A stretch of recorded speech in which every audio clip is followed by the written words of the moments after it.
So what kind of person uses podcasting as a leadership tool? Yeah, well, the route that they usually come through is there'll be some kind of discussion, maybe in a leadership team, and they'll go down the path of saying we need to communicate this information to people, and they'll say, well, it's the kind of thing that ideally we could do with talking to people rather than just putting out a PowerPoint.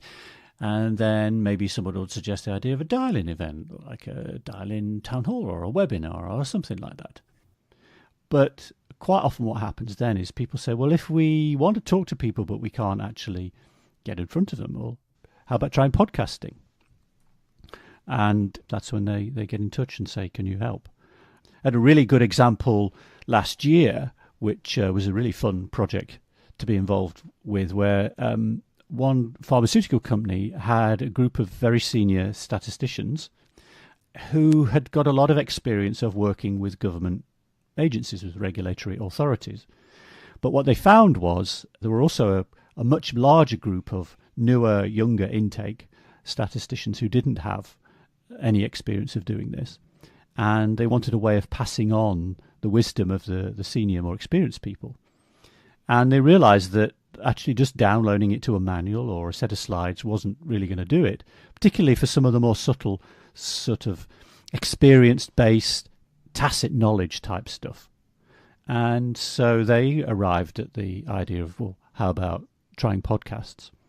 And they got in touch with us. And, well, you were involved. It was great fun interviewing 7 or 8 of their top guys, hearing their stories, hearing them talk about, the kind of things you need to do to prepare, and some really good stories as well, which really illustrated the point. And one that sticks in my mind was the guy that told us about his worst experience, where he started off with a heartfelt groan and then related this story of how he'd got into a terrible argument with a German professor of statistics, and the meeting had gone sour.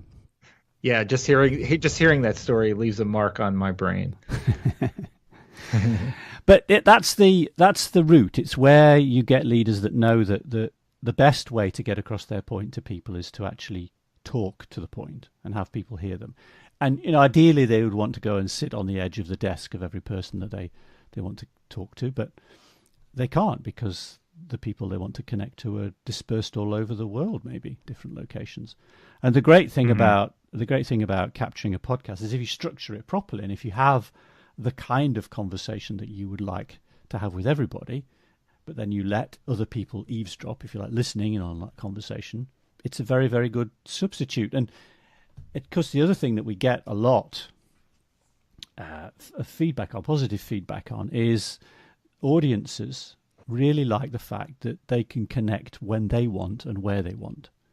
So if you're going to have a dial-in event, like a webinar or a town hall or something like that, and then it probably has to set for a particular time, at 1 p.m. Eastern Standard Time, and that might not work with all time zones. It might clash with other project commitments.